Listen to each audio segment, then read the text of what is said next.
जब हम institutional supply and demand high probability zone वाली जब ट्रेडिंग करते हैं तो हमें ये जानना मैंडेटरी है कि हमारा रेंज जोन कौन सा होता है। रेंज जोन मींस एक ही जोन जहां पे मल्टीपल कैंडल्स होती है और मल्टीपल कैंडल्स के बाद थ्रस्ट कैंडल ऊपर की साइड निकलती है नीचे की साइड, तो वो आपका डिमांड एंड सप्लाई जोन होता है।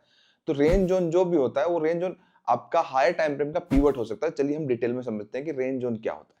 डिमांड एंड सप्लाई के बारे में मैं जो बताने वाला हूं कि एक्चुअल में डिमांड एंड सप्लाई को देखना कैसे है, तो चार्ट पे कैसे रीड करना है। तो सिंपली मैं आपको बता रहा हूं कि आपके दो स्ट्रक्चर होंगे बेसिकली, या तो एक ये इस तरीके से एक नेगेटिव स्ट्रक्चर होगा या एक ऐसे आपका पॉजिटिव स्ट्रक्चर होगा। डिमांड एंड सप्लाई की मार्किंग के लिए इंपॉर्टेंट होता है उसका अचीवमेंट। तो प्राइस आप यहां से देखोगे तो प्राइस आपका लोअर लो बना रहा है, ये लोअर लो है। Lower low it mean supply control में। कोई भी एक डिमांड मार्क करने का तरीका बता रहा हूं कि बेस्ट डिमांड क्या है। प्राइस आपका वापस जाता है इंपॉर्टेंट सप्लाई एरिया के ऊपर, क्लोज कर देता है। मींस ये क्या हो गया, आपका पीओएस हो गया। किसी भी डिमांड या सप्लाई जोन का अच्छा होना इस बात पे डिपेंड करता है, वो पहले डिमांड की बात कर लेते हैं कि वो किस सप्लाई के ऊपर, मतलब सप्लाई के ऊपर क्लोज कर रहा है या नहीं कर रहा है। तो ये एरिया आपका इंपॉर्टेंट हो जाएगा, यहां से जर्नी स्टार्ट होती है। सिमिलरली अगेन आपका एक सप्लाई के ऊपर क्लोज था, अगेन ब्रेकआउट से हुआ, ये एरिया स्ट्रॉन्ग हो गया। सिमिलरली अगर प्राइस आपका हायर हाई बना रहा है तो कोई भी सप्लाई जोन तब तक स्ट्रॉन्ग नहीं हो सकता जब तक किसी डिमांड के नीचे वो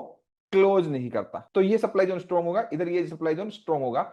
तो हमें सप्लाई या डिमांड जो देखना है, ध्यान देना, यहीं पे सब लोग मिस्टेक करते हैं। रेंज क्या जोन होता है, अगर इस एरिया में देखोगे यहाँ पे, तो आपके एक जगह मल्टीपल कैंडल, कैंडल के अंदर कैंडल के अंदर कैंडल, ऐसा है ना। और उसके बाद प्राइस पूरा का पूरा नीचे आ गया। इस रेंज के बाद प्राइस ऊपर गया, जस्ट प्राइस ने एक स्पाइक किया, एक स्पाइक किया, तो उस रेंज के अंदर क्या क्रिएट हुआ, डिमांड क्रिएट हुआ। मतलब एक ही जगह पे मल्टीपल कैंडल अगर है तो वो एरिया कौन सा एरिया कहलाएगा, रेंज। ऊपर वाला एरिया कि एक जगह मल्टीपल कैंडल है और उसके बाद एक काफी ऑर्डर डले सेल के और प्राइस जंप कर गया नीचे एक ही कैंडल में या दो में कर गया, मतलब समझने के लिए बात। तो ये एरिया हमारा क्या है, ये जोन है रेंज जोन। प्राइस इस जोन में वापस आएगा, ठीक है, मींस आपका बाय टू सेल होगा, मतलब पुल बैक आएगा। हमारे पास तीन तीन इंपॉर्टेंट टाइम फ्रेम है, एक एसटीएफ है, एक एमटीएफ है, एक एलटीएफ है। और ये डिमांड सप्लाई जो जोन की मैं बात कर रहा हूँ, ये एलटीएफ में बात कर रहा हूँ, LTF and LTF and MTF में बात कर रहा हूं।